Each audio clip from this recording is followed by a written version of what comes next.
Mi hijo genio tocó a las 5 a.m. Llama a este número. Confía en mí. Esa misma noche, era rica. Pero antes de esa noche que cambió todo, era apenas una sombra en mi propia casa. Hoy, voy a contarte algo que nunca pensé que contaría. Y si tú, por un segundo, sientes que esto parece familiar, solo te pido que dejes un like y te suscribas.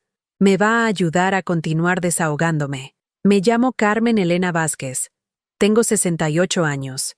Y vivo en el barrio de San Rafael, en la Ciudad de México.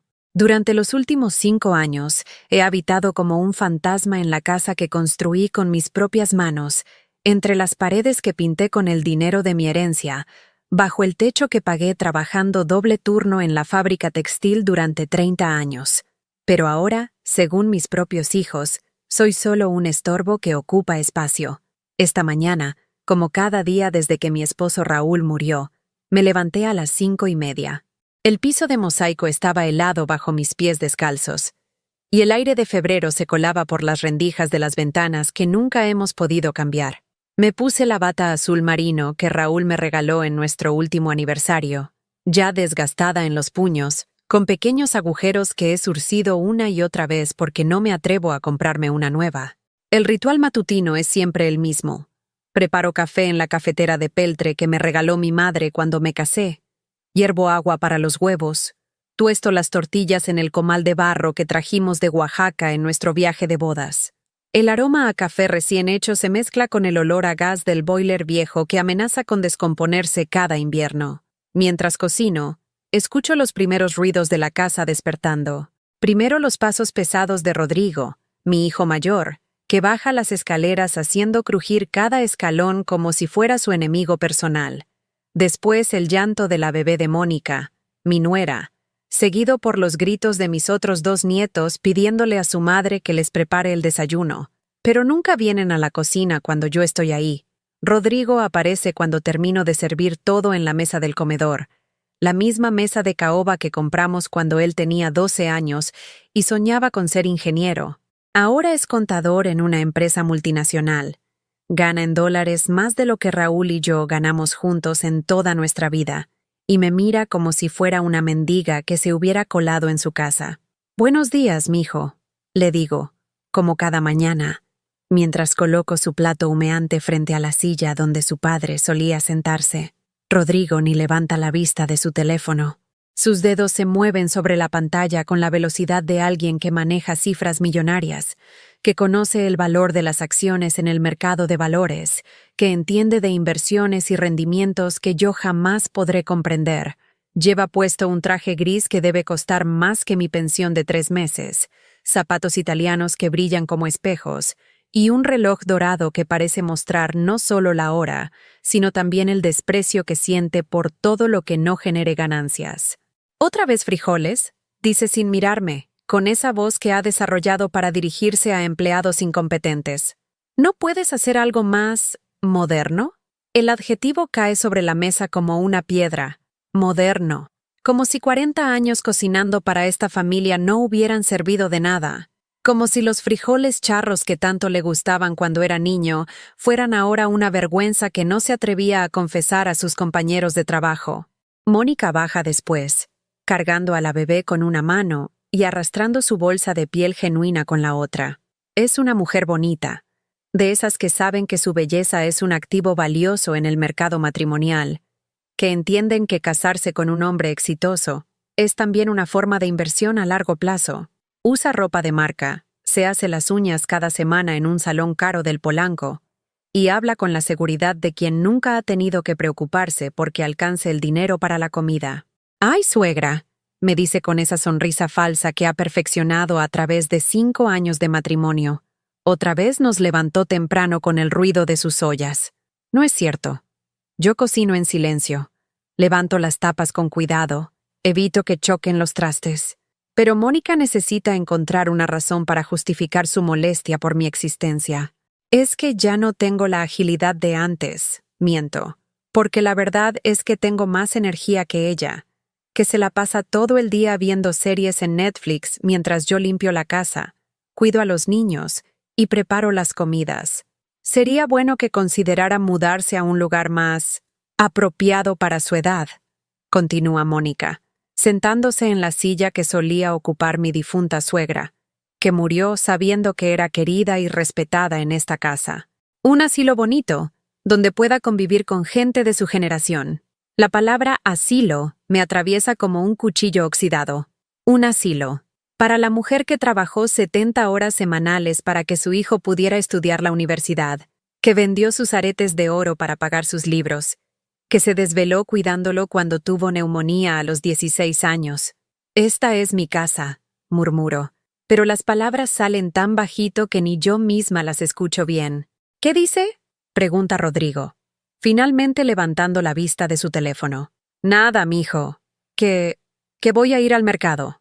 Ni me contesta. Vuelve a su pantalla, donde seguramente revisa sus inversiones, cuenta sus ganancias, planifica cómo multiplicar su patrimonio. Mónica le da el biberón a la bebé mientras revisa Instagram en su propio teléfono, deslizando el dedo sobre imágenes de mujeres que presumen sus viajes a Europa, sus bolsas de diseñador, sus vidas perfectas financiadas por maridos que entienden el valor del dinero. Salgo de la casa sin despedirme. Nadie nota mi ausencia. En el mercado de San Juan, donde he comprado comida durante 30 años, Doña Esperanza me recibe con una sonrisa genuina que hace que mis ojos se humedezcan sin aviso. «Carmen, ¿cómo está, mijita?» «Bien, Esperanza. Ahí andamos. ¿Se ve usted triste? ¿Está comiendo bien?» La pregunta simple me desarma. ¿Cuándo fue la última vez que alguien se preocupó por si estaba comiendo bien? Compro los ingredientes para la comida con los 300 pesos que me quedan de mi pensión después de contribuir con los gastos de la casa. Rodrigo dice que es justo que pague mi parte, aunque mi parte incluye toda la comida, el gas, la luz y la mujer que viene a limpiar 2 veces por semana porque Mónica no tiene tiempo para las labores domésticas. Al regresar, encuentro la casa vacía. Rodrigo en la oficina, manejando capitales que yo no logro ni imaginar. Mónica en el gimnasio, manteniendo el cuerpo que es parte de su valor en el mercado matrimonial. Los niños en la escuela, aprendiendo que la abuela es alguien de quien avergonzarse. Me siento en la sala, en el sillón donde Raúl y yo vimos crecer a nuestros hijos, y trato de recordar cuándo comenzó esta pesadilla. ¿Fue después del funeral, cuando Rodrigo insistió en reorganizar las finanzas familiares? ¿Fue cuando Mónica sugirió que yo necesitaba acompañamiento para no estar tan sola? ¿O fue gradual, como el deterioro de una casa que nadie mantiene, hasta que un día te das cuenta de que vives entre ruinas? En mi recámara, abro el ropero y busco la caja de zapatos donde guardo las pocas joyas que me quedan. El anillo de bodas de mi madre, los aretes de perlas que me regaló Raúl en nuestro 10º aniversario, una pulsera de oro que heredé de mi abuela, son lo único de valor que poseo.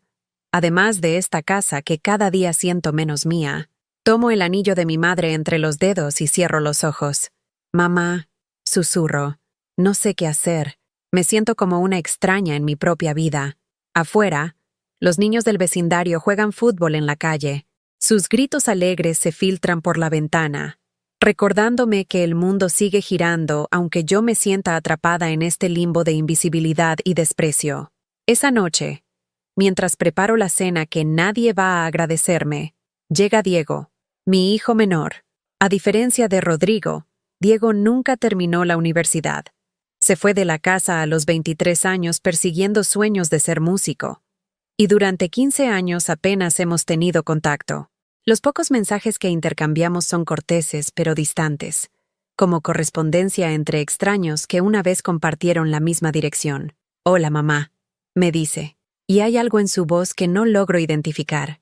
Diego se ve diferente, más delgado, con ojeras profundas, como si no hubiera dormido en días. Lleva ropa sencilla pero limpia, y carga una mochila que parece contener todas sus pertenencias. «Hijo, ¿qué haces aquí? ¿Está todo bien?». No me contesta directamente. Se sienta en la mesa de la cocina y me observa con una intensidad que me pone nerviosa. «Mamá, necesito preguntarte algo importante. ¿Confías en mí?». La pregunta me toma por sorpresa. ¿Confío en Diego? El hijo que se fue sin explicaciones, que reapareció solo para los funerales importantes, que nunca me ha presentado una novia o me ha contado de sus trabajos. Claro que confío en ti, mijo. Entonces, dice, y saca un papel arrugado de su bolsillo. Necesito que hagas algo por mí. Mañana muy temprano vas a recibir una llamada. Mi corazón se acelera. ¿Está metido en problemas? ¿Le debe dinero a alguien peligroso? Diego, ¿qué está pasando? Mamá, dice, y por primera vez en años veo lágrimas en sus ojos. Toda mi vida he sido el hijo que te decepcionó, el que no estudió, el que no tiene dinero, el que no te puede mantener como Rodrigo. Hijo, tú nunca me has decepcionado. Sí lo hice, y lo sé, pero ahora puedo arreglar las cosas. Mañana a las 5 de la mañana va a sonar tu teléfono. Del otro lado va a estar una mujer. Solo dile que sí a lo que te pregunte. Me extiende el papel. Es un número telefónico con Lada de España. España. Diego, ¿qué es esto? Es tu oportunidad de demostrarles a todos quién eres realmente, dice, y se levanta de la silla. Confía en mí, mamá. Solo una vez más. Y se va, como llegó, dejándome con 1000 preguntas y un papel que huele a esperanza y miedo a partes iguales. Esa noche no pude dormir. El despertador marcaba las 4:47 a.m., cuando el teléfono comenzó a sonar. Mis manos temblaron mientras buscaba el aparato en la penumbra del cuarto, mi corazón golpeando contra las costillas como un pájaro enjaulado. La pantalla mostraba el número que Diego había escrito en ese papel arrugado. ¿Bueno? Susurré, tratando de no despertar a toda la casa. ¿Señora Carmen Elena Vázquez? La voz del otro lado era femenina, con un acento español que me recordó a las telenovelas que veía con mi madre cuando era niña. Sí, soy yo. Mi nombre es Isabel Mendoza. Trabajo para Inversiones Atlántico, en Madrid. Su hijo Diego me ha hablado mucho de usted. Mi mente se nubló. ¿Inversiones? ¿Diego conocía gente en España? El muchacho que había vivido de trabajos temporales toda su vida adulta, ¿tenía contactos en el mundo financiero europeo? Señora Carmen, voy a ser muy directa con usted, porque el tiempo es valioso. Su hijo ha desarrollado una estrategia de inversión extraordinaria. Durante los últimos 3 años, ha estado trabajando desde Barcelona, invirtiendo en criptomonedas y acciones tecnológicas. Sus retornos han sido excepcionales. No entiendo. Diego nunca me dijo que estaba en España. Su hijo es muy reservado, ¿verdad? Él quería sorprenderla. El caso es que ha acumulado una fortuna considerable, más de 2 millones de euros en activos líquidos, y quiere transferir todo a su nombre. 2 millones de euros.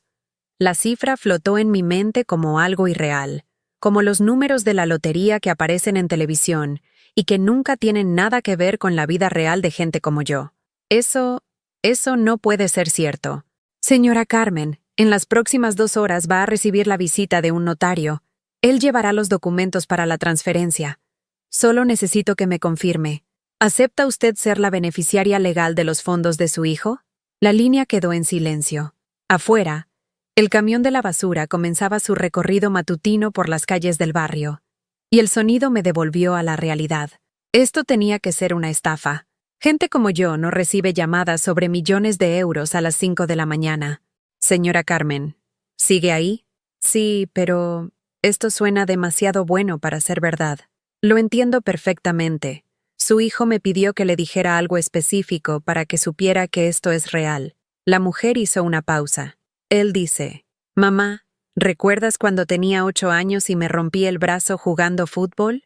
Tú vendiste tu máquina de coser para pagar el hospital. Nunca te pude devolver ese sacrificio. Hasta ahora». Las lágrimas llegaron sin aviso. Esa máquina de coser había sido mi herramienta de trabajo durante años. Hacía vestidos para las señoras del barrio, bordaba manteles, reparaba ropa. Era mi forma de contribuir a la economía familiar. Y sí, la vendí sin pensarlo 2 veces cuando Diego se rompió el brazo y el seguro social no cubría todo el tratamiento. ¿Diego? ¿Dónde está él ahora? En Barcelona, cerrando las últimas operaciones. Señora Carmen, necesito una respuesta. El mercado europeo abre en 1 hora y necesitamos completar las transferencias antes de que suban las comisiones bancarias. Yo acepto. Perfecto. El notario llegará a su domicilio antes de las 7. Tenga lista su identificación oficial. La llamada terminó y me quedé sentada en la cama, sosteniendo el teléfono como si fuera una reliquia sagrada. ¿Era posible que mi hijo, el músico fracasado según Rodrigo, hubiera logrado algo así? ¿Podía ser que mientras yo me había resignado a ser tratada como un estorbo en mi propia casa, Diego hubiera estado construyendo un futuro que ahora quería compartir conmigo? A las 6:30, cuando empezaba a dudar de todo lo que había pasado, alguien tocó la puerta. Era un hombre mayor, vestido de traje oscuro, que cargaba un maletín de cuero y hablaba con la formalidad de quien está acostumbrado a manejar documentos importantes. «Señora Vázquez, soy el licenciado Herrera. Vengo de parte de Inversiones Atlántico». Me mostró sus credenciales, documentos oficiales con sellos que parecían auténticos, aunque yo no sabría distinguir un papel legal real de una falsificación. Me explicó que Diego había trabajado como analista de mercados durante los últimos años, especializándose en tecnología blockchain y mercados emergentes. Su hijo tiene un talento natural para identificar oportunidades de inversión, me dijo mientras extendía papeles sobre la mesa de la cocina. Sus rendimientos han sido extraordinarios, un verdadero genio financiero. Las palabras sonaban extrañas aplicadas a Diego. El niño que había abandonado la escuela de música, que había trabajado en restaurantes y como repartidor, ¿era un genio financiero? Según estos documentos, continuó el licenciado, usted será la propietaria legal de una cartera de inversiones valuada en 2.3 millones de euros, más $400,000 en efectivo, y acciones en 3 startups tecnológicas que actualmente están evaluadas en conjunto en otros 800,000 euros. Mi cabeza daba vueltas. Los números eran tan grandes que perdían significado. Era como si me estuvieran hablando en un idioma extranjero. ¿Y qué tengo que hacer yo? Solo firmar aquí, dijo, señalando una línea al final de un documento lleno de párrafos que no entendía. Y aquí, y aquí. Firmé con mano temblorosa, sintiendo que estaba participando en algo que escapaba completamente a mi comprensión. El licenciado guardó los papeles, me entregó copias y me explicó que en las próximas 48 horas recibiría las claves de acceso a las cuentas bancarias. Una cosa más, dijo antes de irse. Su hijo me pidió que le dijera que no se lo cuente a nadie todavía, que espere hasta que él regrese la próxima semana. Después de que se fue, me quedé sola en la cocina, rodeada de papeles que decían que era millonaria, mientras preparaba el desayuno como cualquier otro día. Todo parecía un sueño o una pesadilla. No sabía cuál de los dos. Rodrigo bajó a las 7:30, como siempre, hablando por teléfono sobre fluctuaciones en el mercado de divisas. Me vio guardando unos papeles y frunció el ceño. «¿Qué es eso, mamá?» «Nada importante, mijo. Solo unos documentos de la pensión». Me miró con la desconfianza que reservaba para cuando revisaba estados de cuenta que no cuadraban. ¿Documentos de pensión? ¿Para qué necesita documentos nuevos? Es solo un trámite. Mentí, sintiendo que las palabras se me atascaban en la garganta. Mónica apareció en ese momento, cargando a la bebé y con el cabello perfectamente peinado a pesar de la hora. «Suegra, ayer la escuché hablando por teléfono muy temprano. ¿Está todo bien?» «Sí, todo bien». «¿Con quién hablaba a las 5 de la mañana?» insistió, con esa sonrisa que usaba cuando quería parecer preocupada, pero en realidad estaba tratando de obtener información. Con una amiga que vive en Tijuana. Allá es diferente el horario». Rodrigo dejó de hablar por teléfono y me miró fijamente. «Mamá, usted no tiene amigas en Tijuana». El silencio se volvió pesado. Mónica sonrió con esa expresión que ponía cuando había descubierto algo que podía usar en mi contra. «Suegra, no estará hablando con esas personas que estafan a los adultos mayores, ¿verdad? Hay muchos fraudes dirigidos a gente de su edad». «No es ningún fraude», dije, aunque yo misma tenía dudas. «¿Segura?» Rodrigo se acercó a mí con esa actitud protectora que usaba cuando quería controlar algo. ¿No le pidieron dinero? ¿No le dijeron que había ganado un premio? No es eso. Entonces, ¿qué es? Su voz se volvió más firme, como cuando manejaba clientes difíciles en su oficina. «Mamá, últimamente la veo muy rara, nerviosa, y ahora aparece con papeles misteriosos y llamadas a las 5 de la mañana». Mónica aprovechó para sumarse al ataque. Es verdad, suegra. Ayer también la vi muy pensativa, como ausente. A veces la edad nos hace más vulnerables a este tipo de engaños. La palabra edad cayó sobre mí como una sentencia.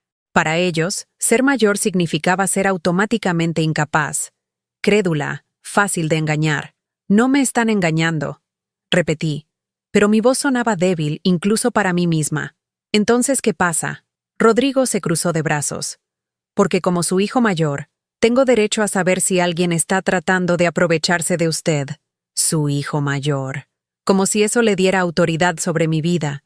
Como si yo fuera una menor de edad que necesita supervisión. Nada pasa. Solo déjenme en paz. No la podemos dejar en paz si está tomando decisiones que nos van a afectar a todos, dijo Mónica. Si la estafan, ¿quién cree que va a tener que sacarla del problema? Nadie me está estafando. Entonces enséñenos esos papeles, exigió Rodrigo. No. ¿Cómo que no? Su voz subió de volumen. Mamá, esta es mi casa también. Tengo derecho a saber qué está pasando. Su casa también. Ahí estaba otra vez. La casa que yo había pagado, con mis ahorros, con mi trabajo, se había convertido en su casa también. Esta es mi casa, murmuré. ¿Qué dijo? Nada. Rodrigo y Mónica intercambiaron una mirada que conocía bien. Era la mirada que ponían cuando hablaban de mí como si fuera un problema que resolver, una carga que administrar. Mamá, dijo Rodrigo con esa paciencia falsa que usaba con clientes difíciles. Vamos a tener que hablar de esto más tarde. Pero por favor, no haga nada.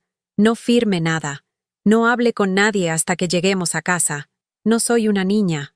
No. Pero está actuando como si no entendiera los riesgos del mundo moderno. Se fueron a sus trabajos dejándome con la sensación de que había perdido una batalla que ni siquiera sabía que estaba peleando. Me quedé sola con los papeles escondidos en mi recámara, preguntándome si Diego realmente me había dado una oportunidad de libertad o si me había metido en un problema que no entendía.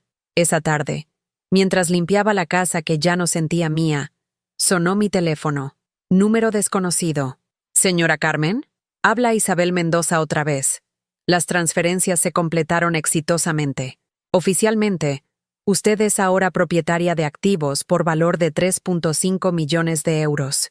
Esta vez, las lágrimas que vinieron no fueron de sorpresa, sino de terror. Los siguientes 3 días fueron una tortura silenciosa. Cada vez que Rodrigo me miraba, podía ver las preguntas acumulándose detrás de sus ojos como nubes de tormenta. Mónica había desarrollado la costumbre de aparecer súbitamente en cualquier cuarto donde yo estuviera, como si esperara sorprenderme haciendo algo sospechoso. El miércoles por la mañana, mientras preparaba el almuerzo, escuché sus voces en la sala. Hablaban en voz baja, pero las paredes de esta casa no guardan secretos. Te digo que está escondiendo algo, decía Mónica. Ayer la vi contando dinero en su cuarto. Billetes que yo nunca había visto. ¿Estás segura? Completamente. Y luego, cuando me vio, los guardó rápidamente debajo del colchón. No era cierto. Yo había estado revisando mis pocos ahorros para ver si tenía suficiente para comprar medicina para mi artritis, pero Mónica tenía el talento de transformar cualquier acción inocente en evidencia de culpabilidad. Además, continuó, ayer llegó un sobre certificado. El cartero le pidió identificación y todo. Ella lo firmó, pero no nos dijo qué era. El sobre contenía las claves de acceso a las cuentas bancarias que Isabel Mendoza había prometido. Números y contraseñas que supuestamente me daban acceso a una fortuna que aún no me atrevía a creer real. Voy a hablar con ella, dijo Rodrigo con esa voz que usaba cuando había tomado una decisión ejecutiva en su trabajo. Unos minutos después, apareció en la cocina. Se sentó en la mesa y me miró con la seriedad de un juez que está a punto de dictar sentencia. Mamá, necesitamos hablar. ¿De qué, mijo? De lo que está pasando con usted. Mónica y yo estamos preocupados. La palabra preocupados sonaba extraña viniendo de 2 personas que no habían mostrado verdadero interés en mi bienestar desde que Raúl murió. No pasa nada. Mamá, por favor, no me tome por tonto. Se inclinó hacia adelante, poniendo los codos sobre la mesa. Sabemos que algo está pasando. Las llamadas misteriosas, los papeles que esconde, el dinero. ¿Qué dinero?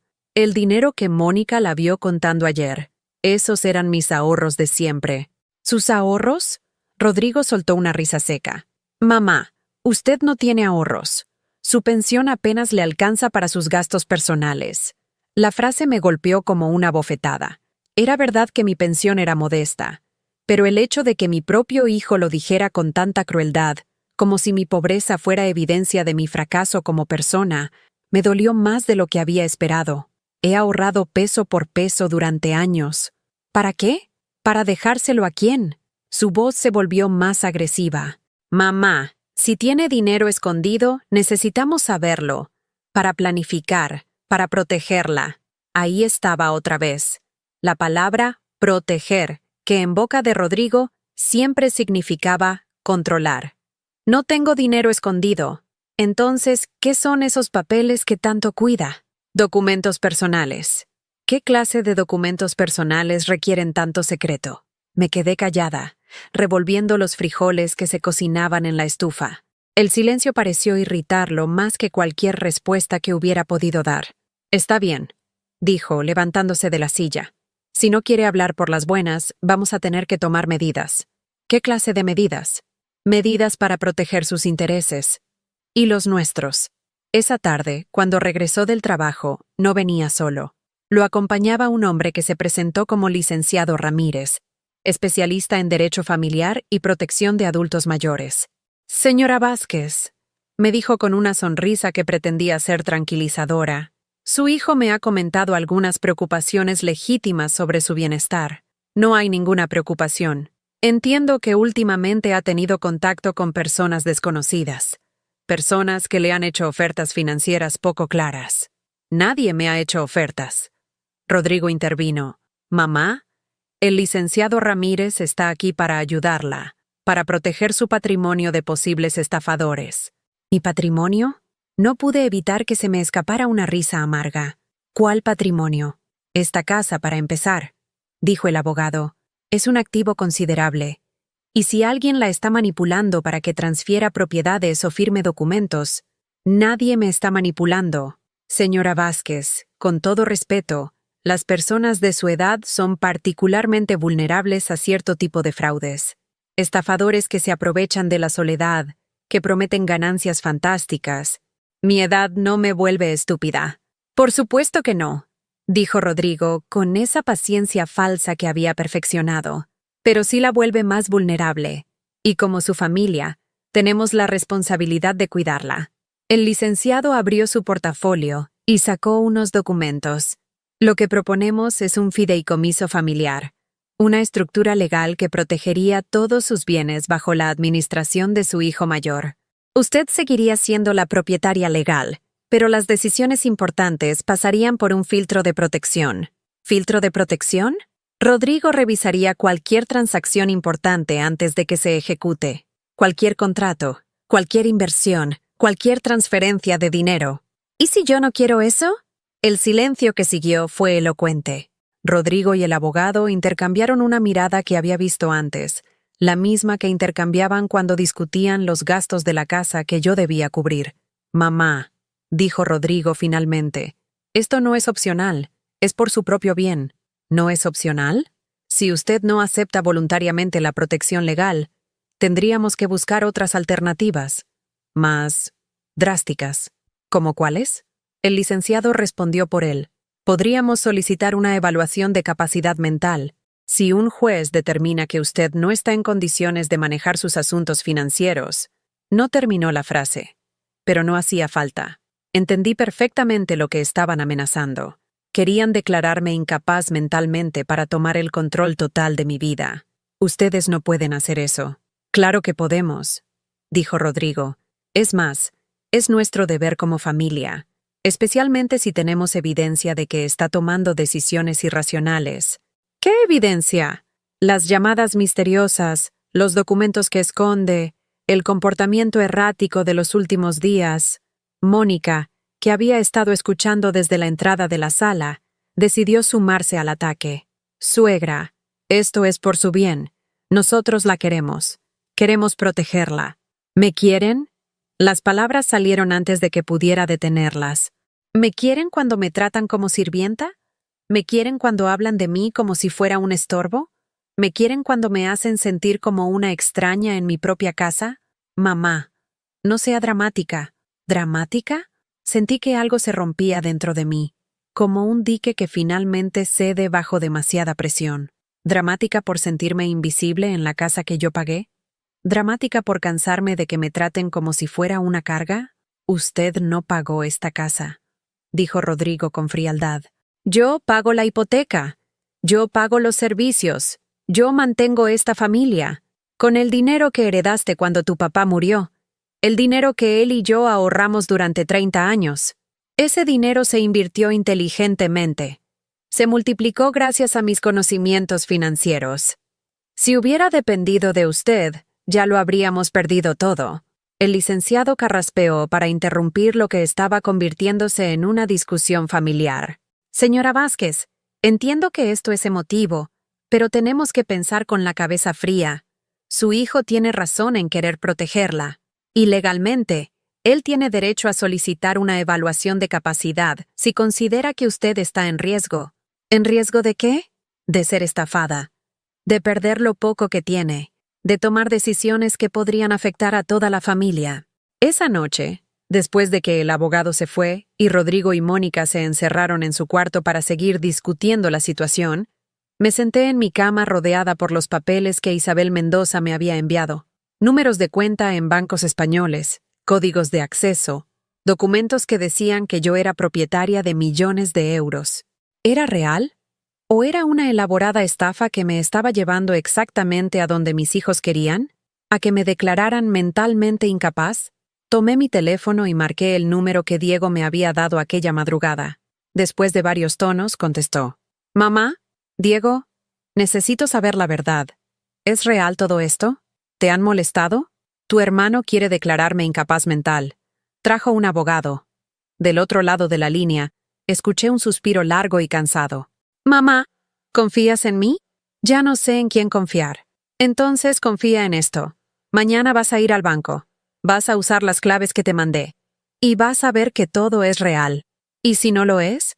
¿Y si es una estafa y Rodrigo tenía razón? Si es una estafa, mamá, entonces yo soy el estafador.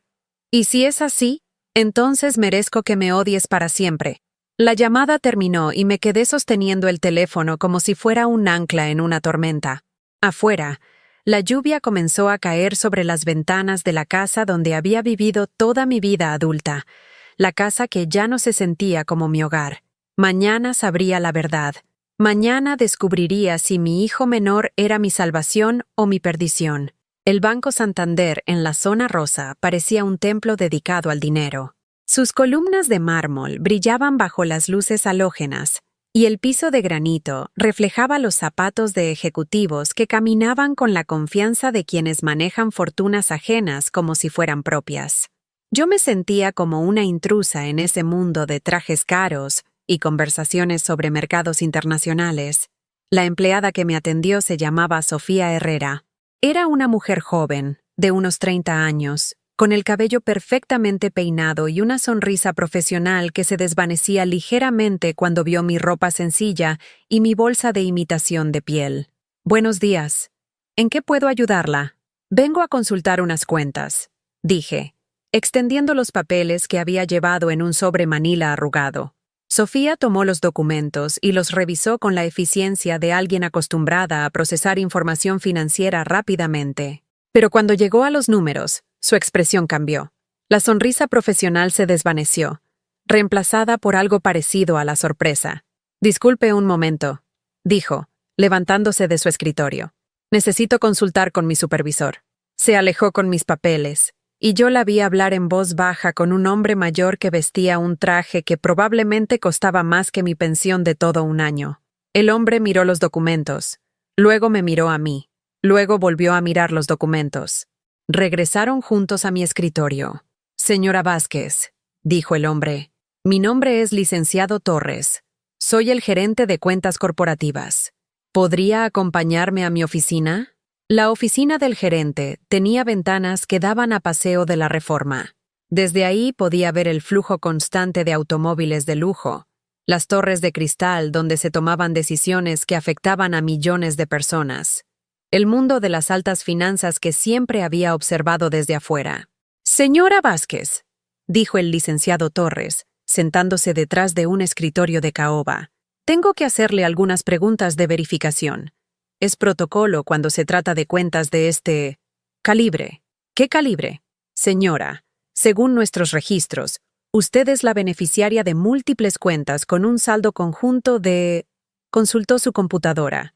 3.7 millones de euros, 890,000 dólares americanos, y una cartera de inversiones en criptomonedas valuada actualmente en 2 millones de euros adicionales. Los números flotaron en el aire como entidades abstractas. Era más dinero del que había visto jamás. Más dinero del que sabía que existía en cuentas individuales. ¿Es real? Completamente real.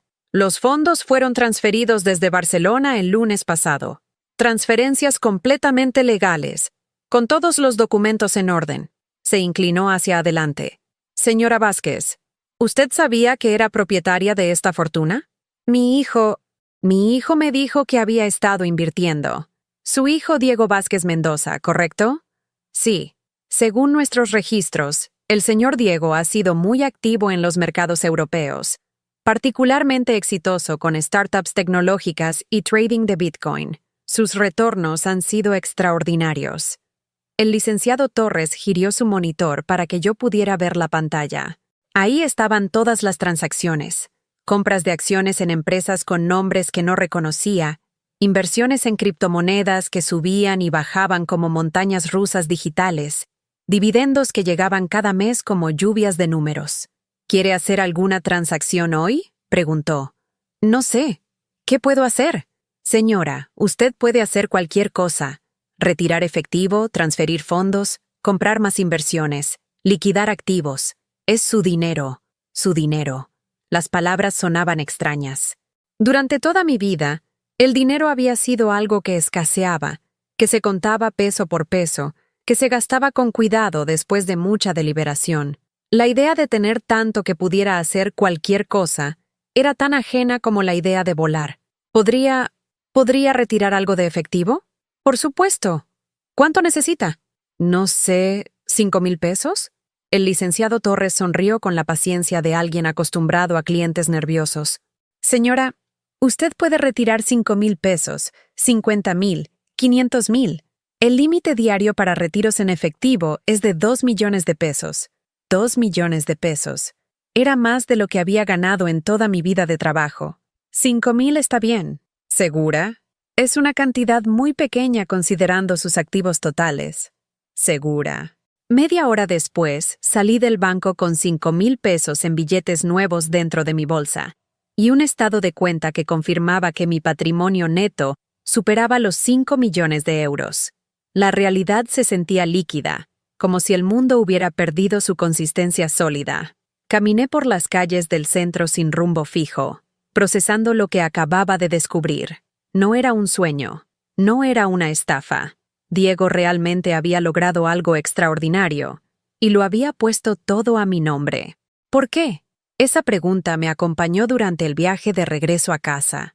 ¿Por qué Diego, que había sido el hijo problemático, el que nunca terminó sus estudios, el que se había alejado de la familia, había resultado ser un genio financiero? ¿Y por qué había decidido compartir su fortuna conmigo?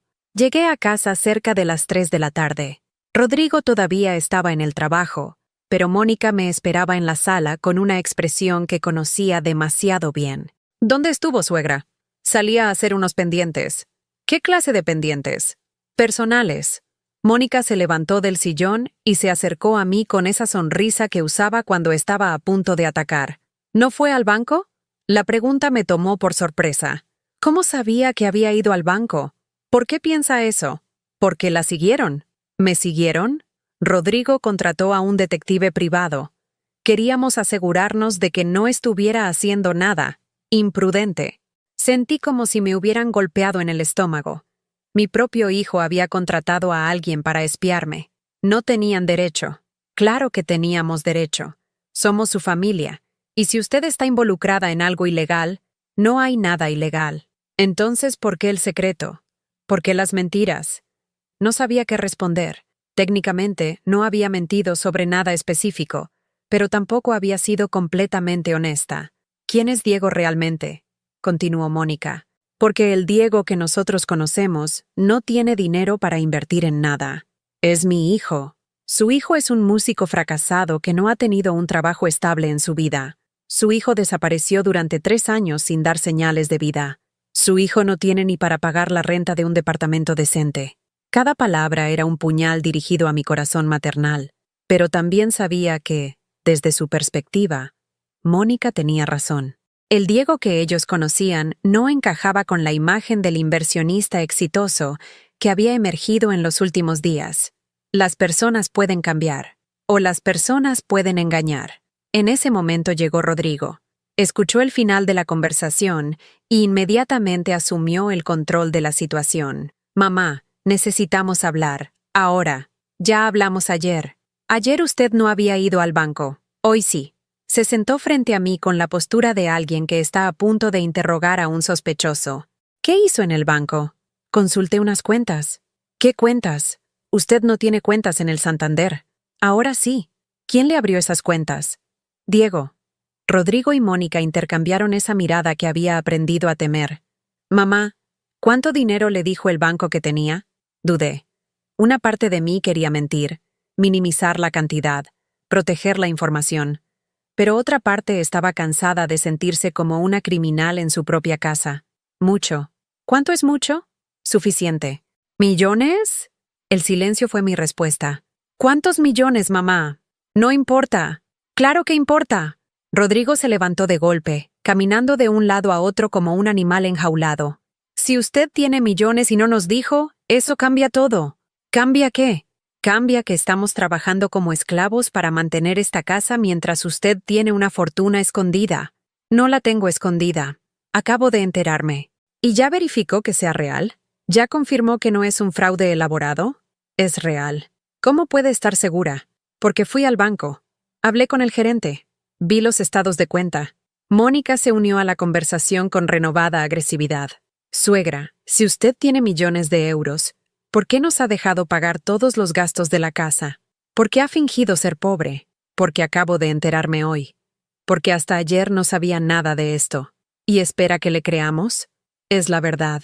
Rodrigo se detuvo frente a mí, con los ojos brillando de una manera que no había visto antes. Era codicia pura y simple. Está bien, mamá.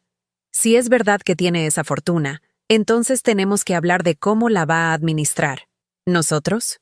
Su familia, las personas que la han cuidado, que la han protegido, que han sacrificado su comodidad para que usted tenga un hogar. Nadie me ha cuidado. ¿Cómo que no? ¿Quién le da casa? ¿Quién le da comida?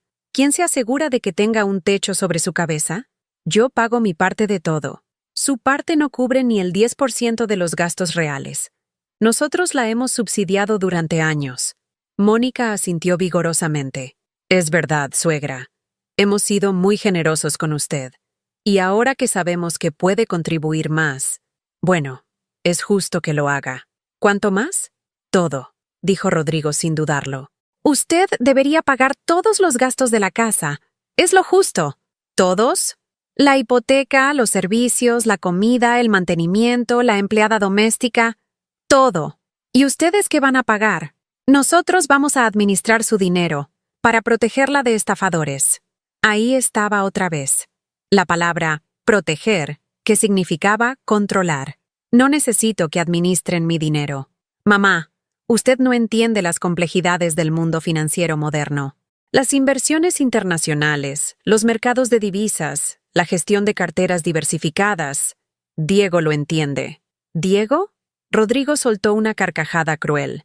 ¿El mismo Diego que vivía de prestado? ¿El mismo Diego que nunca pudo mantener un trabajo por más de 6 meses? Aparentemente sí. O aparentemente alguien está usando el nombre de Diego para estafarla. La sugerencia me golpeó como un rayo. ¿Y si tenían razón? ¿Y si todo era una elaborada estafa que utilizaba el nombre de mi hijo para darle credibilidad? Voy a llamar a Diego. Claro que va a llamar a Diego. Y él va a confirmarle que todo es maravilloso y que confíe en él. Así funcionan las estafas, mamá. Esa noche, acostada en mi cama con los 5,000 pesos escondidos debajo del colchón, me di cuenta de que mi vida se había dividido en dos posibilidades igualmente terribles. O Diego me había dado la libertad financiera que había soñado toda mi vida, o me había puesto en el centro de una estafa que destruiría lo poco que me quedaba de dignidad y familia. En cualquier caso, ya no había vuelta atrás. Al día siguiente, a las 6 de la mañana, sonó mi teléfono. Era Diego. «¿Mamá? ¿Fuiste al banco?» «Sí, fui». «¿Y?» «Diego, no entiendo nada. ¿Cómo es posible que tengas tanto dinero? ¿Cuándo aprendiste a hacer esas inversiones?» «Mamá, ¿estás sola?» Miré hacia la puerta de mi cuarto. Podía escuchar a Rodrigo moviéndose en su habitación, preparándose para ir al trabajo. No completamente. «Sal de la casa. Ve al parque donde jugábamos cuando era niño. Te llamo en 1 hora». La llamada terminó y me quedé con el corazón acelerado. El Parque San Lorenzo estaba a 10 cuadras de la casa, pero era el lugar donde Diego había aprendido a andar en bicicleta, donde habíamos pasado tardes enteras cuando él tenía 7 años y creía que yo era la mujer más inteligente del mundo. Me vestí en silencio y salí antes de que Rodrigo bajara a desayunar. No dejé nota. No di explicaciones. Por primera vez en 5 años, salí de mi casa sin pedirle permiso a nadie. El parque a esa hora estaba lleno de gente haciendo ejercicio. Señores de mi edad caminando en círculos, jóvenes corriendo con audífonos, mujeres practicando tai chi bajo los árboles. Vida normal, gente normal viviendo vidas normales. Me senté en la misma banca donde solía observar a Diego jugar cuando era pequeño. Desde ahí podía ver el área de juegos donde él había llorado la primera vez que se cayó del columpio, donde había hecho su primer amigo, donde había decidido que quería ser músico porque le gustaba el sonido que hacían los niños cuando reían. El teléfono sonó exactamente 1 hora después. «Mamá, aquí estoy, mijo. Mamá, te voy a contar la verdad. Toda la verdad». Su voz sonaba diferente, más madura, más cansada, como si hubiera cargado secretos muy pesados durante mucho tiempo. «Diego, necesito saber qué está pasando. Hace 4 años, cuando me fui de México, no me fui a tocar música. Me fui porque conocí a unas personas que trabajaban en tecnología financiera. Gente que había descubierto formas de predecir los movimientos del mercado usando inteligencia artificial. No entiendo nada de eso. Era como tener una máquina que podía ver el futuro, mamá. Una máquina que sabía qué acciones iban a subir, qué criptomonedas iban a explotar, qué empresas iban a quebrar antes de que ellas mismas lo supieran. ¿Eso es legal? Completamente legal. Solo es información procesada más rápido de lo que pueden procesar los seres humanos normales. ¿Y tú aprendiste a usar esa máquina? No solo aprendí a usarla, la mejoré. Desarrollé algoritmos que nadie más tiene. Algoritmos que pueden generar retornos del 800% en inversiones que para otros serían apuestas ciegas. La cifra flotó en mi mente sin encontrar un lugar donde asentarse. 800%. Ni siquiera entendía completamente qué significaba, pero sonaba a números que solo existían en sueños. ¿Y todo ese dinero? Es real, mamá. Cada euro, cada dólar, cada Bitcoin. Lo gané de forma legal, pagando todos los impuestos, siguiendo todas las reglas. ¿Pero por qué lo pusiste a mi nombre? Hubo un silencio largo del otro lado de la línea. Cuando Diego habló de nuevo, su voz se quebró ligeramente. Porque durante todos estos años, desde que papá murió, he estado recibiendo mensajes de Rodrigo. Mensajes donde me cuenta lo generoso que está siendo contigo, lo mucho que te cuesta mantener, lo agradecida que deberías estar. Sentí como si algo pesado se hubiera instalado en mi pecho. Diego. Rodrigo me mandaba fotos, mamá. Fotos de ti limpiando su casa, cocinando para su familia, cuidando a sus hijos, con mensajes como: «Mira cómo tu mamá se gana su lugar aquí». Las lágrimas llegaron sin aviso. No sabía que Rodrigo hubiera estado documentando mi servidumbre para enviársela a su hermano. Él pensaba que yo iba a estar impresionado, que iba a aplaudir lo bien que te estaba cuidando. Mani, pero lo único que logró fue que entendiera que te tenía como sirvienta en tu propia casa. No es tan malo como suena. ¿Mamá? ¿Te han dicho gracias alguna vez? ¿Te han preguntado qué quieres para tu cumpleaños? ¿Te han invitado a decidir qué ver en la televisión de tu propia sala? No pude responder porque la respuesta era no a todas las preguntas. Mamá, ese dinero no es mío, es tuyo. Siempre fue tuyo. Yo solo fui el instrumento que lo generó. Ah, ¿qué quieres decir? Cada peso que invertí, cada decisión que tomé, fue pensando en ti, en devolverte la dignidad que te quitaron, en darte el poder de elegir cómo quieres vivir el resto de tu vida. Diego, eso es demasiada responsabilidad para mí. No, mamá, es demasiada responsabilidad para ellos. Ahora van a tener que tratarte como lo que eres, la dueña de tu propia vida. ¿Y si me estafan? ¿Y si encuentran una forma de quitarme el dinero? Van a intentarlo. Pero yo ya me adelanté a eso. ¿Cómo? Contraté al mejor abogado especialista en protección patrimonial de toda España. Tu dinero está protegido en fideicomiso irrevocable. Ni siquiera yo puedo tocarlo sin tu autorización expresa. No entiendo lo que significa eso.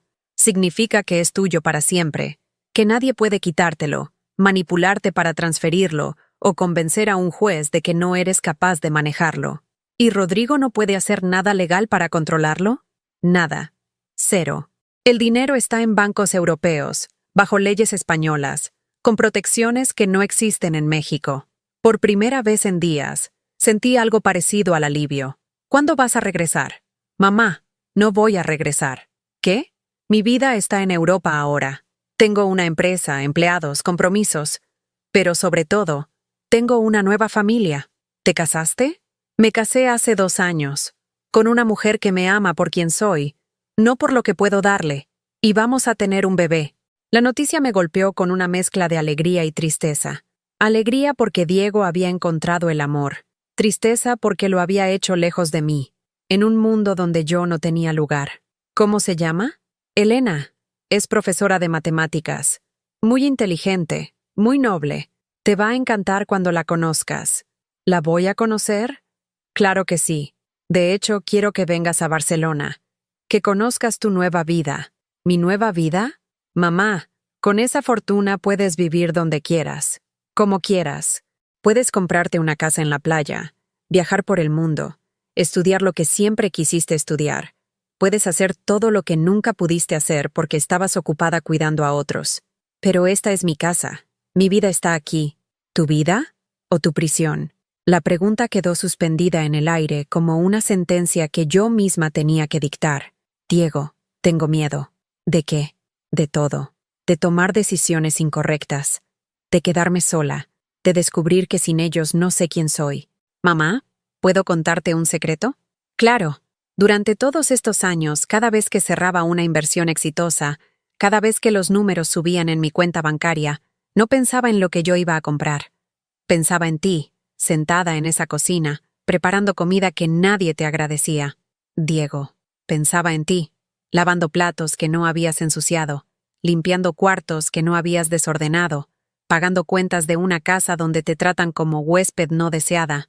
No es para tanto. No. ¿Mamá? ¿Cuándo fue la última vez que alguien te preguntó cómo te sientes? No pude responder porque no recordaba cuándo había sido. ¿Cuándo fue la última vez que decidiste qué ibas a comer sin considerar los gustos de otros? Tampoco recordaba.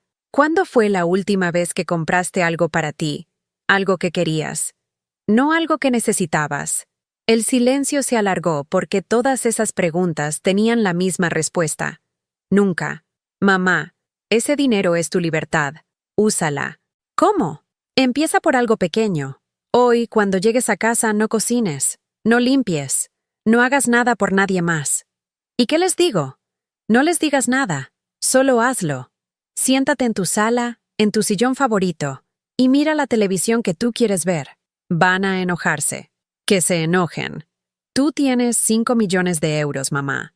¿De qué te van a amenazar? ¿Con echarte de tu propia casa?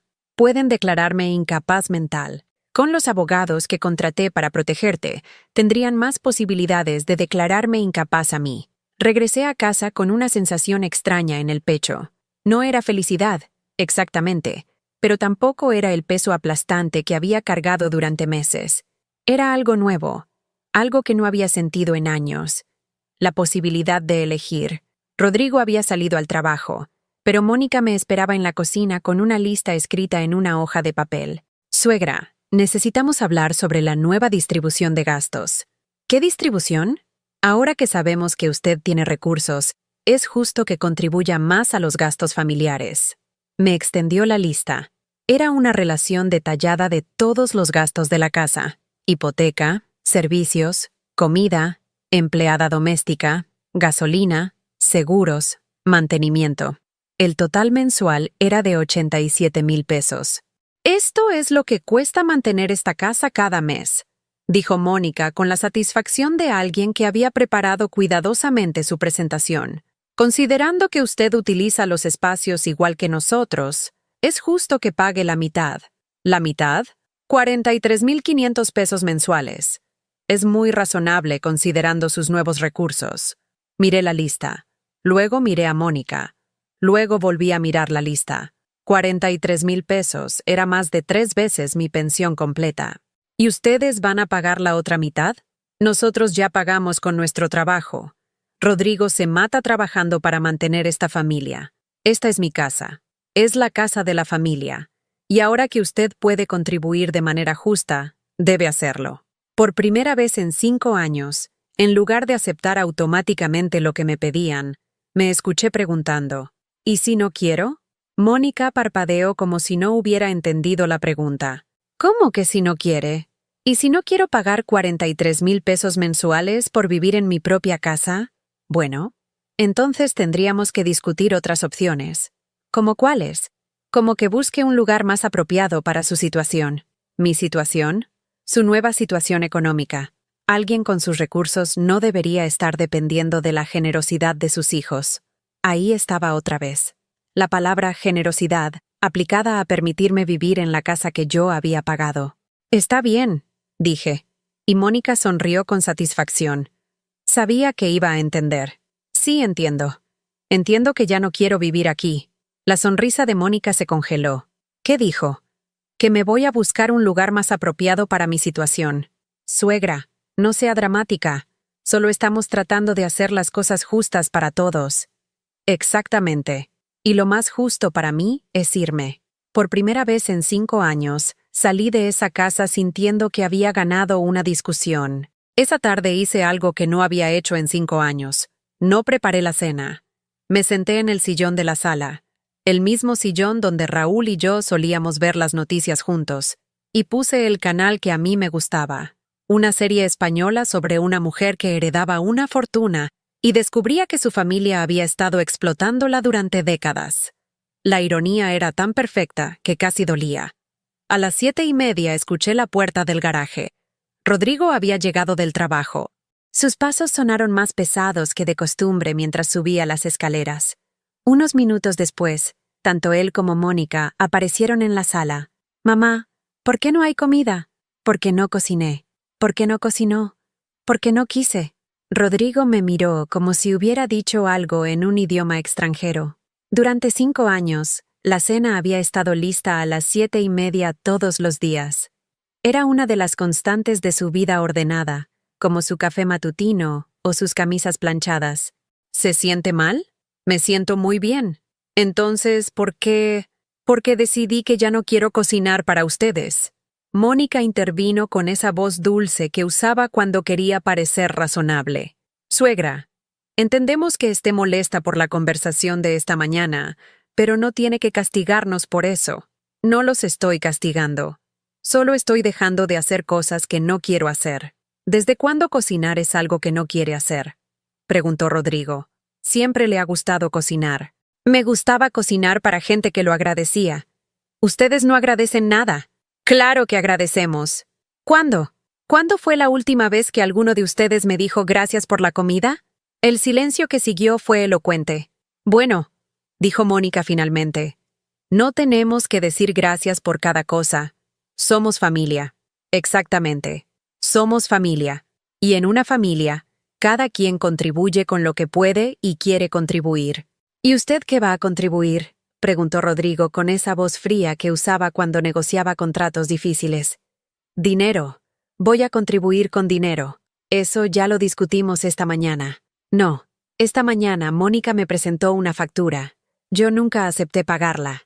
Rodrigo se sentó en el sillón frente a mí, adoptando la postura de alguien que se prepara para una negociación larga y complicada. Está bien, mamá, hablemos.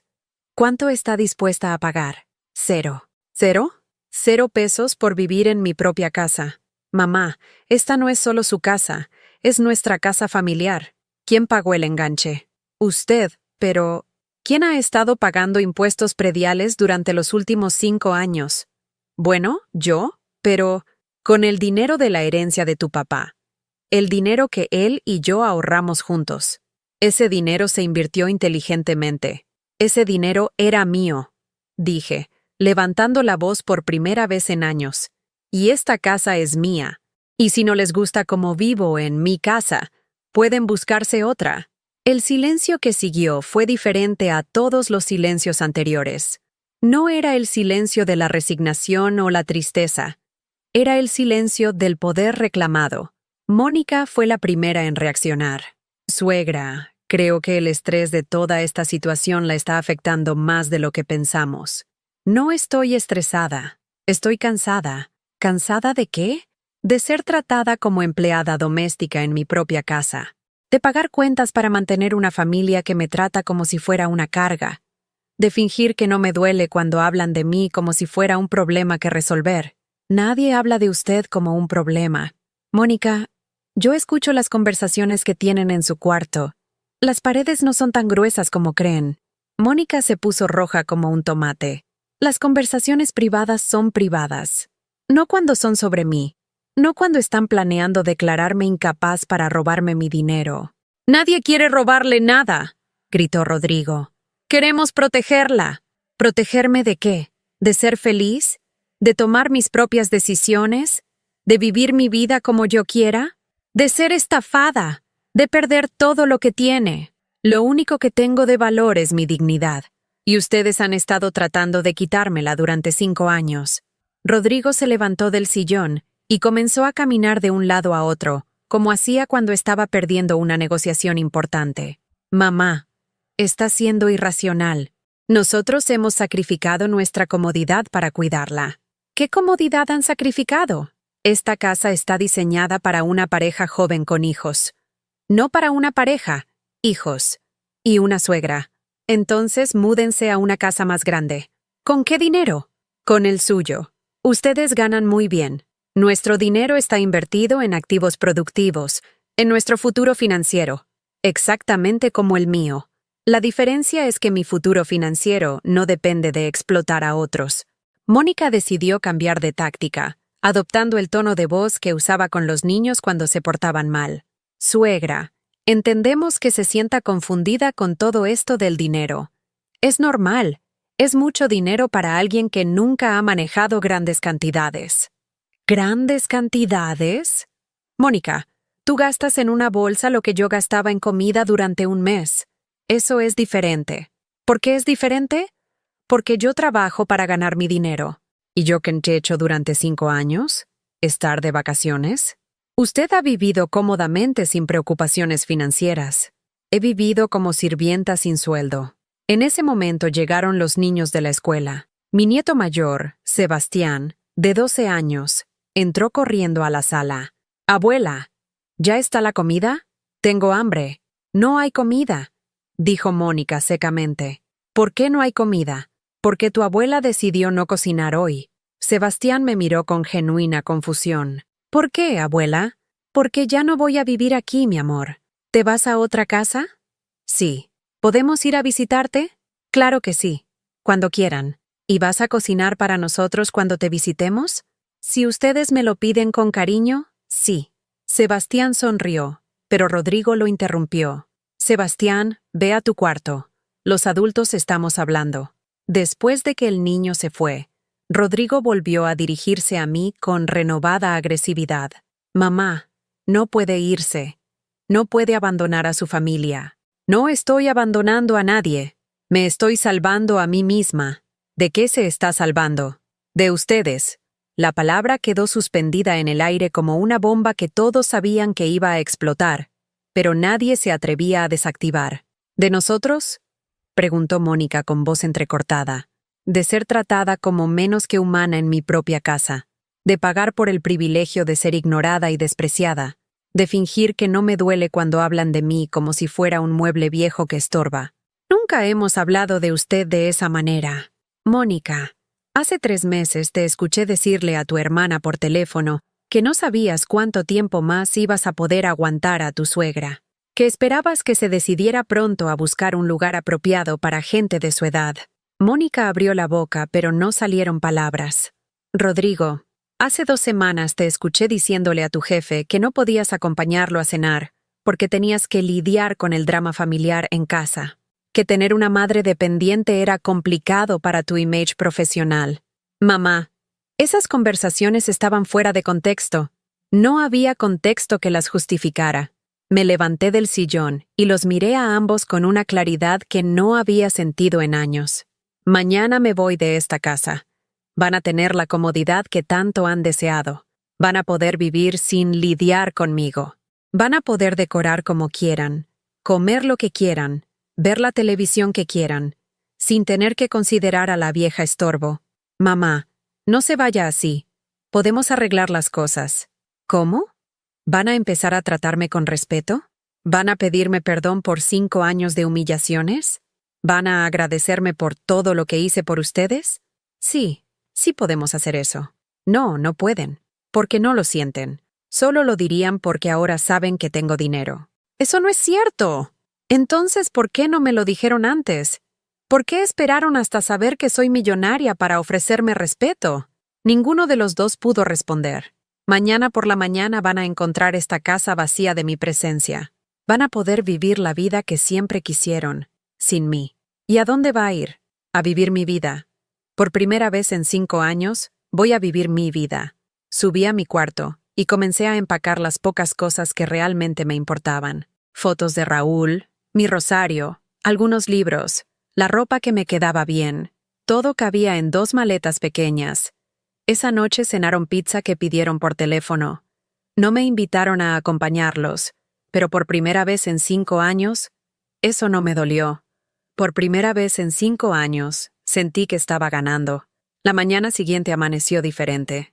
No porque el sol brillara de manera distinta o porque los pájaros cantaran una melodía nueva, sino porque por primera vez en 5 años desperté sin el peso aplastante de saber que tenía que servir a otros antes de atender mis propias necesidades.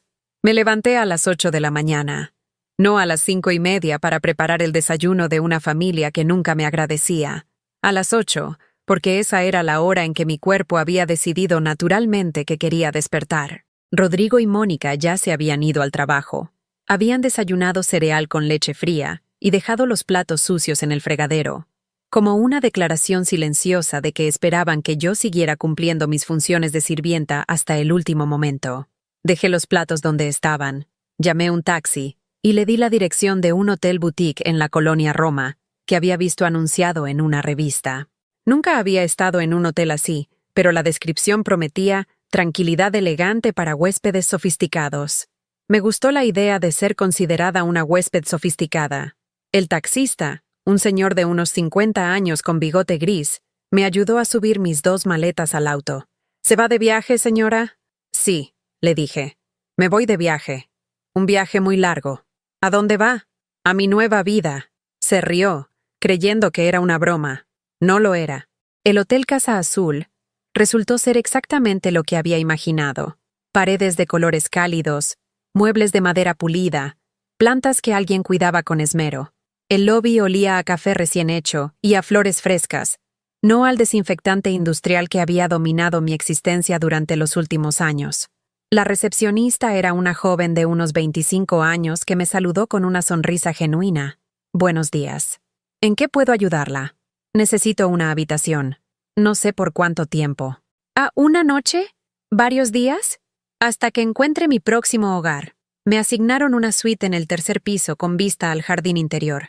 Tenía una cama king size con sábanas que parecían nubes, un sofá donde podía leer sin que nadie me interrumpiera, y un baño con una tina tan grande que podría haberme quedado ahí durante horas. Pero lo que más me impresionó fue el silencio. No el silencio tenso de una casa donde todos evitan hablarse, sino el silencio pacífico de un lugar donde nadie esperaba nada de mí. Me senté en el sofá y llamé a Diego. «Mamá, ¿cómo estás? Estoy en un hotel. ¿Te fuiste?» «Me fui. ¿Cómo te sientes?» Esa era una pregunta que nadie me había hecho en años. ¿Cómo me sentía? Ligera, dije finalmente. Como si hubiera estado cargando piedras muy pesadas durante mucho tiempo y finalmente las hubiera soltado. ¿Y Rodrigo? Rodrigo va a tener que aprender a vivir sin sirvienta gratis. Diego se rió, y el sonido me llenó de una alegría que había olvidado que existía. «Mamá, ¿puedo confesarte algo?» «Claro. Estoy orgulloso de ti». Las palabras me pegaron como un abrazo inesperado. ¿Cuándo había sido la última vez que alguien me había dicho que estaba orgulloso de mí? ¿Por qué? Porque hiciste algo que muy pocas mujeres de tu generación se atreven a hacer. Te salvaste a ti misma. Tú me salvaste a mí. Con el dinero. No, mamá. El dinero solo te dio opciones. Tú fuiste quien decidió usarlas. Esa tarde hice algo que no había hecho en décadas. Fui de compras para mí misma. No para comprar ingredientes para la cena de otros, no para comprar regalos que otros iban a fingir que les gustaban, sino para comprarme cosas que yo quería. Empecé en una tienda de ropa para mujeres maduras. Durante años había comprado mi ropa en tiendas departamentales baratas, eligiendo siempre lo más práctico y discreto. Ropa que no molestara a nadie, que no llamara la atención, que me hiciera invisible. La vendedora era una mujer de mi edad que se acercó con genuino interés en ayudarme. ¿Busca algo especial? Busco ropa para mi nueva vida. ¿Se jubiló? Me liberé. No entendió completamente lo que quise decir, pero me ayudó a elegir vestidos en colores que había olvidado que me gustaban. Azul turquesa, verde esmeralda, rojo vino. Colores que hacían que mi piel se viera más luminosa, que mis ojos brillaran más. Me compré zapatos cómodos pero elegantes, un bolso de piel genuina que no era imitación de nada, y por primera vez en mi vida, ropa interior cara. Nadie la iba a ver, pero yo sabía que la tenía puesta, y eso me hacía sentir diferente. Después fui a una peluquería en la zona rosa donde nunca había entrado porque sabía que era cara. Le pedí a la estilista que hiciera conmigo lo que quisiera. ¿Tiene alguna preferencia? Sí, que no parezca una señora invisible. 2 horas después, salí de ahí con un corte moderno que enmarcaba mi cara de manera favorecedora, y un color que cubría las canas, pero no trataba de hacerme parecer 20 años más joven. Me veía como una versión mejorada de mí misma. Esa noche cené sola en el restaurante del hotel. Pedí langosta, algo que nunca había probado porque Raúl pensaba que era demasiado caro, y Rodrigo pensaba que era pretencioso. Resultó ser deliciosa. El mesero me trató con la cortesía que se reserva para huéspedes que pagan bien sus consumos. No me apuró. No me hizo sentir mal por ocupar una mesa para 2 personas siendo una sola.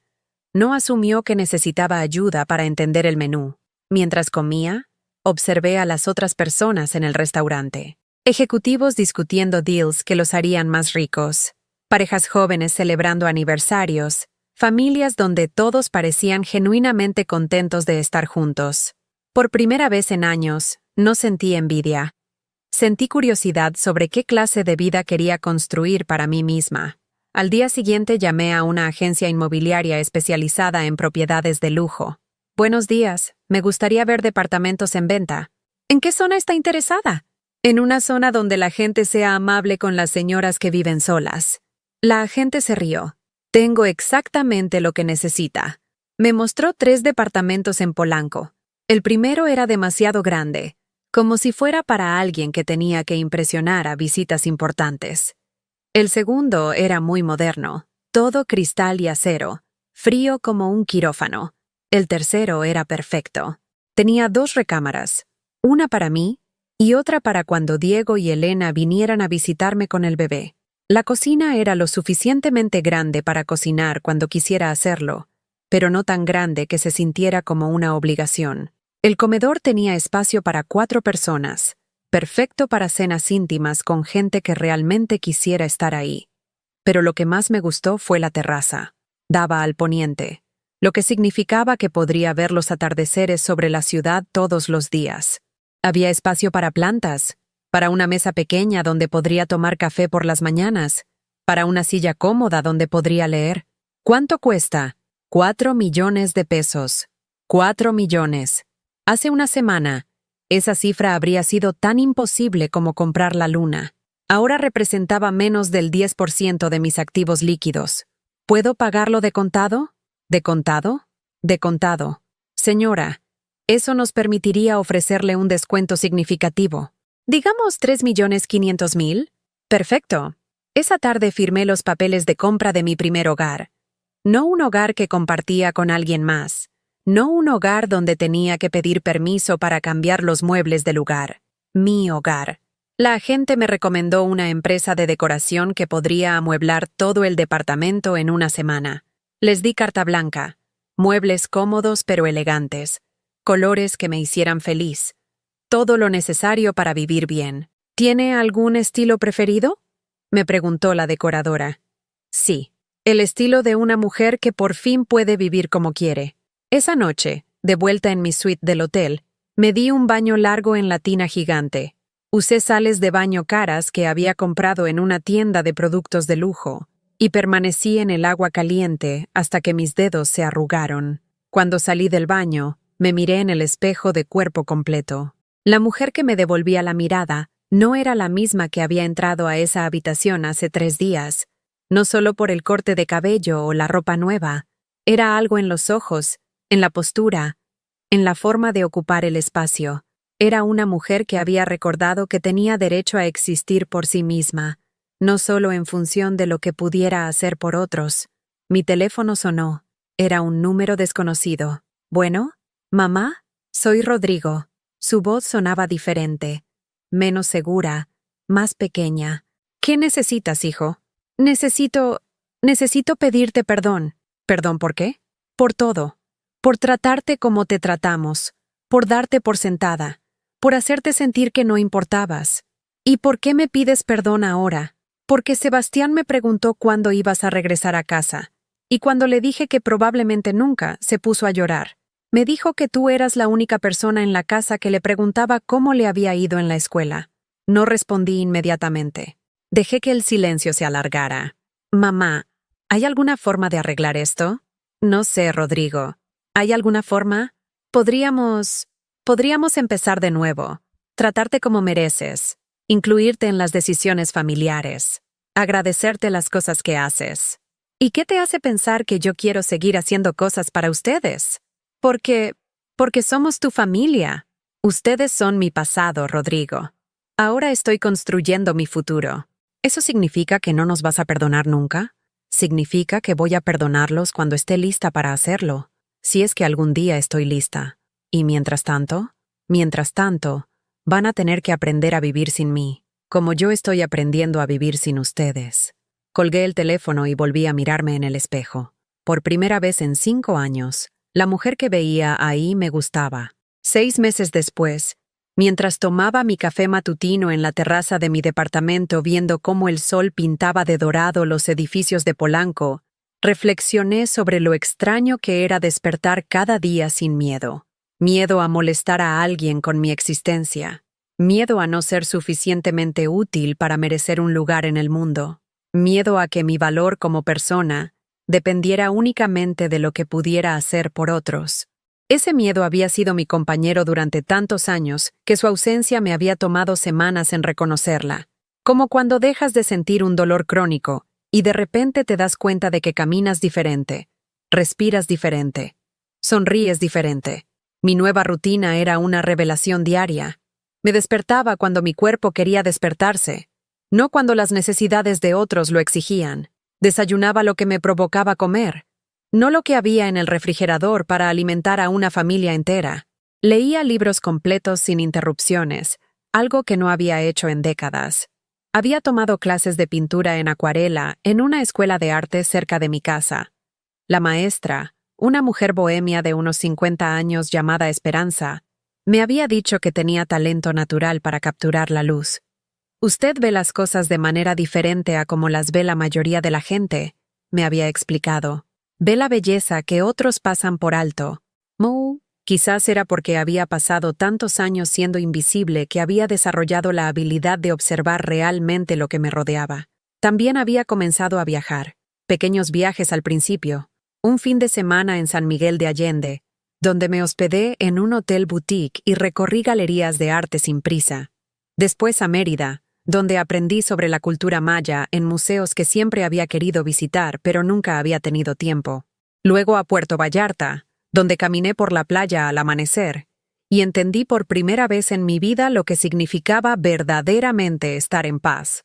El mes pasado había hecho mi primer viaje internacional, a Barcelona, para conocer a Elena y ver a Diego en su nueva vida. El reencuentro había sido emotivo de una manera que no había anticipado. Diego me esperaba en el aeropuerto con una mujer hermosa de cabello castaño y sonrisa inteligente, que me abrazó como si me conociera de toda la vida. «Señora Carmen», me había dicho Elena con un acento español suave. «Diego me ha contado tanto sobre usted que siento que ya somos familia». Durante esa semana en Barcelona, había visto a mi hijo menor convertido en un hombre próspero y feliz. Su oficina ocupaba 2 pisos de un edificio moderno en el distrito financiero, con empleados jóvenes que lo trataban con respeto genuino, no con el miedo disfrazado de cortesía que yo había aprendido a reconocer. «Mamá», me había dicho mientras caminábamos por las Ramblas, «¿te arrepientes de algo? ¿De haberme ido de la casa?» «Sí. Mi único arrepentimiento es no haberlo hecho antes». Elena iba en el 7º mes de embarazo, y cuando puso mi mano sobre su vientre para sentir a mi futuro nieto moverse, entendí lo que significaba la alegría pura. No la alegría condicionada a cumplir expectativas o ser útil, sino la alegría simple de existir en un momento perfecto. «¿Cómo lo vamos a llamar?», le había preguntado. «Raúl», había respondido Diego. Como el abuelo. Esa noche había llorado, pero no de tristeza, de una felicidad tan profunda que no tenía palabras para describirla. De vuelta en México, había comenzado a reconstruir relaciones que había perdido durante los años de servidumbre familiar. Viejas amigas que había dejado de ver porque no tenía tiempo para vida social propia. Primas que había distanciado porque Rodrigo consideraba que las reuniones familiares extensas eran pérdida de tiempo. También había comenzado algo completamente nuevo. Trabajo voluntario en un refugio para mujeres que habían escapado de relaciones abusivas. Al principio había pensado que mi experiencia no calificaba, porque nadie me había golpeado físicamente. Pero la coordinadora del refugio, una psicóloga llamada Doctora Martínez, me había explicado que el abuso emocional y la explotación financiera eran tan destructivos como la violencia física. «Usted entiende lo que sienten estas mujeres», me había dicho, «porque usted vivió una versión sofisticada de lo mismo». Trabajar con esas mujeres me había dado perspectiva sobre mi propia experiencia. Algunas llegaban con niños, huyendo de hombres que las amenazaban de muerte. Otras llegaban con fortunas robadas por esposos que las habían convencido de firmar documentos que no entendían. Todas llegaban con la misma expresión que yo había visto en mi propio espejo durante años. La mirada de alguien que había olvidado que tenía derecho a ser tratada con dignidad. Mi historia se había vuelto parte de los talleres de empoderamiento que ofrecíamos. «No importa tu edad», les decía a mujeres de 20 a 70 años, «nunca es demasiado tarde para rescatarte a ti misma». Algunas de ellas me preguntaban sobre el dinero. ¿Cómo había sido tener acceso repentino a tanta riqueza? Les explicaba que el dinero había sido importante, sí, pero no por las razones que podrían imaginar. «El dinero no me compró la felicidad», les decía, «me compró opciones. Y las opciones me dieron el valor para elegir mi propia felicidad». La diferencia era crucial. Había conocido personas ricas que eran profundamente infelices porque nunca habían aprendido a valorarse a sí mismas más allá de sus activos financieros. Y había conocido personas con recursos limitados que irradiaban contentamiento porque habían encontrado formas de vivir auténticamente dentro de sus circunstancias. Lo que el dinero me había dado era la libertad de decir no, sin consecuencias catastróficas. La libertad de irme cuando no me trataban bien. La libertad de elegir cómo quería pasar mis días. Rodrigo me llamaba una vez al mes, siempre con el pretexto de preguntar por mi salud. Pero yo sabía que en realidad quería saber si había cambiado de opinión sobre mi nuevo estilo de vida. Sus llamadas se habían vuelto más respetuosas con el tiempo, pero todavía detectaba ese tono ligeramente condescendiente que sugería que pensaba que mi independencia era una fase que eventualmente superaría. ¿Cómo está, mamá? Muy bien, hijo. ¿Y ustedes? Bien. Aunque Mónica está batallando un poco con los niños. Ya sabe cómo es esto sin ayuda extra en la casa. ¿Sí? Imagino que debe ser difícil cuidar a sus propios hijos. Mamá, ¿no le gustaría venir a cenar el domingo? Los niños la extrañan. ¿Me van a agradecer la comida? ¿Cómo? Si voy a cenar, si llevo algo, si contribuyo de alguna manera, ¿me van a agradecer? ¿Me van a tratar como una invitada valiosa y no como una empleada doméstica que trabaja por comida? Por supuesto, mamá. Y van a preguntarme cómo estoy, qué he estado haciendo, qué planes tengo. ¿Van a mostrar interés genuino en mi vida? Sí, claro. Entonces tal vez pueda considerar una visita, pero va a ser una visita, Rodrigo. Una visita de alguien que tiene su propia vida y que elige compartir su tiempo contigo, no de alguien que está desesperada por ser incluida en la tuya. Esas conversaciones me recordaban constantemente lo lejos que había llegado. Un año atrás, habría aceptado cualquier migaja de atención que me ofrecieran. Ahora tenía estándares. La semana pasada había recibido una carta inesperada. Era de Sebastián, mi nieto mayor, escrita a mano en papel de la escuela. Querida abuela Carmen, mamá dice que estás viviendo sola ahora y que eres muy rica. No me importa si eres rica o no.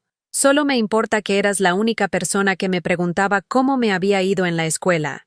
¿Puedo ir a visitarte a tu nueva casa? Prometo que voy a preguntarte cómo te va a ti también. Te quiero. Sebastián. La carta me había hecho llorar, pero eran lágrimas de esperanza. Ese niño había entendido algo que los adultos en su familia aún no comprendían, que las relaciones reales se basan en interés mutuo y cuidado recíproco, no en obligaciones unilaterales.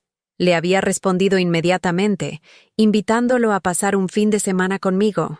Íbamos a ir al Museo de Ciencias, a comer helado, y a hacer todas esas cosas que los abuelos y nietos deberían hacer juntos cuando se aman genuinamente. Esta mañana, mientras terminaba mi café y me preparaba para mi clase de pintura, reflexioné sobre la pregunta que me había hecho Elena en Barcelona. Señora Carmen, ¿qué consejo le daría a una mujer que se siente atrapada en su propia vida? La respuesta me había tomado días en formular completamente, pero ahora la tenía clara. Le diría que empiece por preguntarse una cosa. Si el dinero no fuera un problema, si no tuviera que preocuparse por las opiniones de otros, si supiera que iba a estar bien sin importar lo que eligiera, ¿qué haría diferente mañana? Y después le diría que busque la forma de hacer esa cosa diferente, así sea de a poquito, así sea en secreto, así sea solo por 5 minutos al día. Porque el cambio no empieza con una gran decisión dramática. Empieza con pequeños actos de rebeldía contra la vida que otros han decidido que debes vivir. Mi teléfono sonó, interrumpiendo mis reflexiones. Era Diego, llamando desde Barcelona. Buenos días, mamá. ¿Cómo amaneció la mujer más valiente que conozco? Amaneció libre, le respondí. Y por primera vez en mi vida, esas palabras fueron completamente verdaderas. Antes de terminar, quiero preguntarte algo. ¿Has vivido alguna vez una situación similar? ¿O conoces a alguien que haya pasado por algo parecido? Me gustaría que me contaras en los comentarios tu experiencia o la de alguien cercano a ti. Y si esta historia te tocó el corazón, por favor déjame tu like y suscríbete al canal para que este mensaje llegue a alguien que necesita escucharlo. Porque a veces, la historia de una persona puede ser la luz que otra persona necesita para encontrar su propio camino hacia la libertad.